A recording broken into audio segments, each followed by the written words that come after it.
मेरे प्रियो, आज हम प्रभु यीशु मसीह के वचन से यह जानेंगे कि स्वर्ग में कौन जाएगा। प्रियो, स्वर्ग नाम सुनते ही हम सबके मनों में एक आनंद उमड़ आता है, क्योंकि हम में से हर एक जन की यह इच्छा है कि वह स्वर्ग राज्य में पहुंचे। हम में से हर एक जन यह चाहता है कि मैं स्वर्ग राज्य में मौजूद रहूं। नरक जाना किसी को नहीं पसंद है, क्योंकि नरक बहुत ही भयानक जगह है। एक ऐसी जगह है जहां पर सर्वदा के लिए पीड़ा है, जहां पर सर्वदा आग जलती रहती है।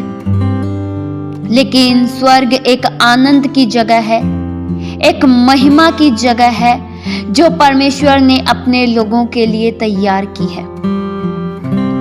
प्रियो, अगर मैं ये पूछूं कि क्या आप स्वर्ग जाना चाहते हैं, तो आपकी भी यही इच्छा होगी कि हाँ, मैं स्वर्ग जाना चाहता हूं। पर मेरे प्रियो, स्वर्ग में प्रवेश करने के भी कुछ नियम हैं।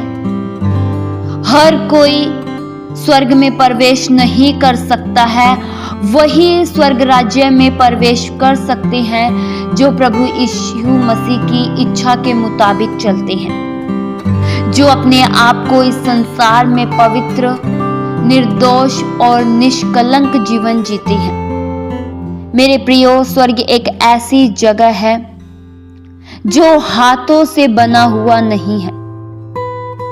न ही स्वर्ग को बनाने के लिए ईंट पत्थरों की जरूरत पड़ी है, न ही स्वर्ग को बनाने के लिए मजदूर लगे थे, और न ही स्वर्ग को बनाने के लिए कोई लंबा कार्य चला था।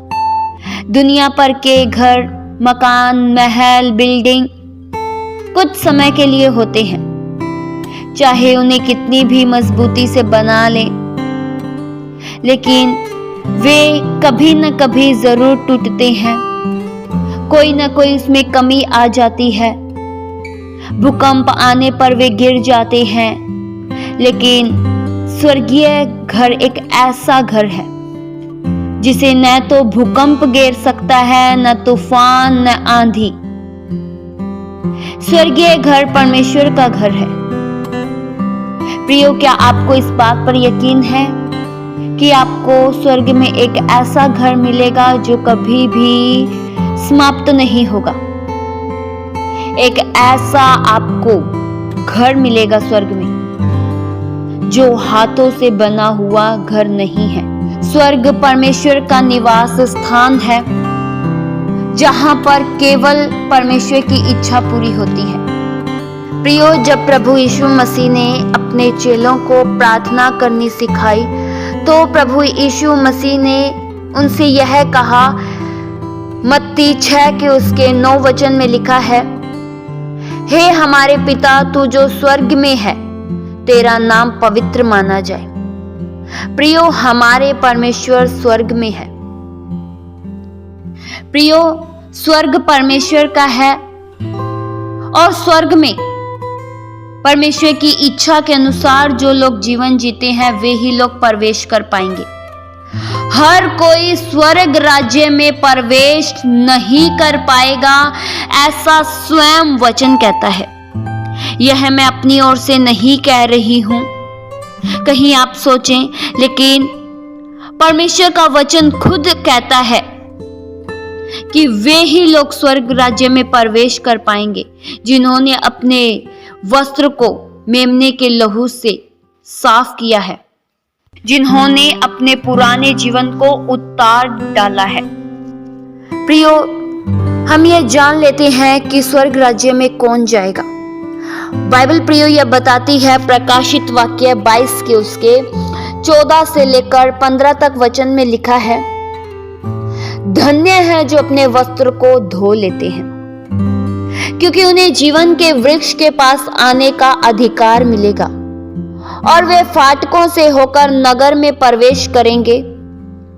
पर कुत्ते, टोनहे और व्यभिचारी और हत्यारे और मूर्ति पूजक और हर एक झूठ का चाहने वाला और गढ़ने वाला बाहर रहेगा।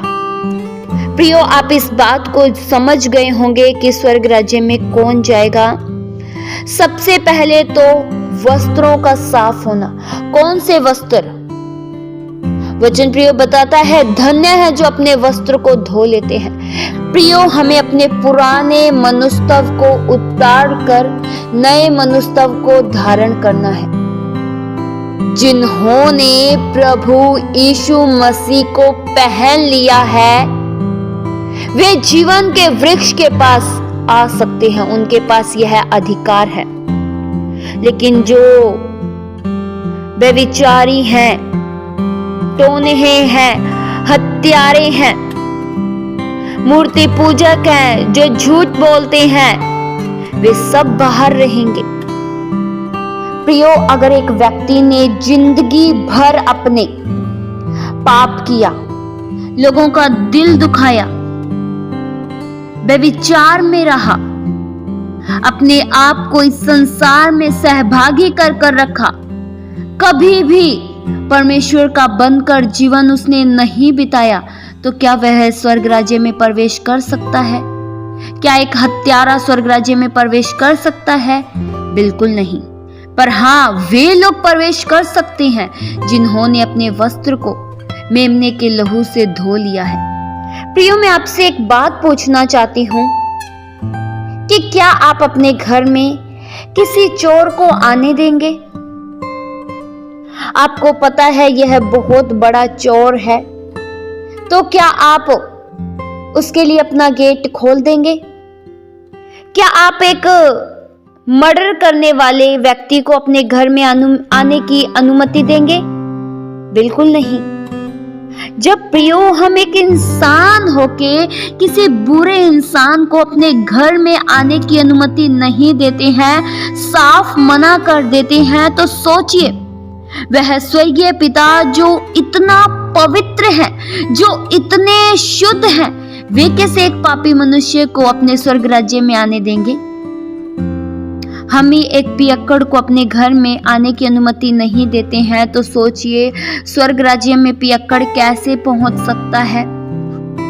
आप जब अपने घरों में अच्छे लोगों को ही केवल निमंत्रित करते हैं, केवल अच्छे आचरण वाले ही मनुष्य को आने की अनुमति देते हैं, जिसका स्वभाव अच्छा हो, जिसकी जीवनी अच्छी हो, तो सोचिए स्वर्गीय राज्य में परमेश्वर भी उन्हीं लोगों को आने देंगे जिनका जीवन अच्छा है। बाकी सब जो पाप से भरा जीवन जीते हैं, वे सब बाहर रहेंगे। कहाँ बाहर? उनको स्वर्ग राज्य में आने की अनुमति नहीं दी जाएगी।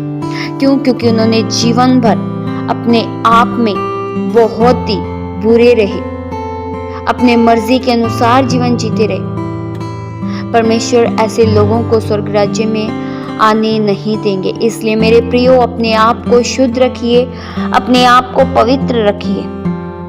इस वचन के द्वारा परमेश्वर आप सभी को बहुतायत सी आशीष दे।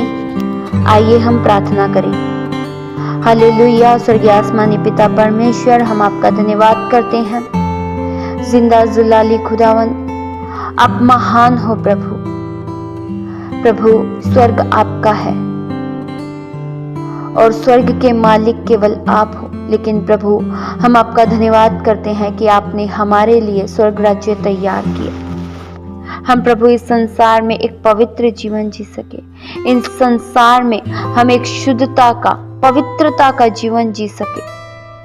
हमारा चाल चलन आपकी दृष्टि में सही हो, आपकी दृष्टि में अच्छा हो। प्रभु, हम इस संसार के निकम्मे कामों में सहभागी न हो, लेकिन प्रभु केवल वचनों को प्राथमिकता देते हुए बढ़ते चले जाएं, आपकी पहचान में बढ़ते चले जाएं, आपकी आज्ञाकारिता में बढ़ते चले जाएं, ताकि उस स्वर्ग राज्य को हासिल कर सके।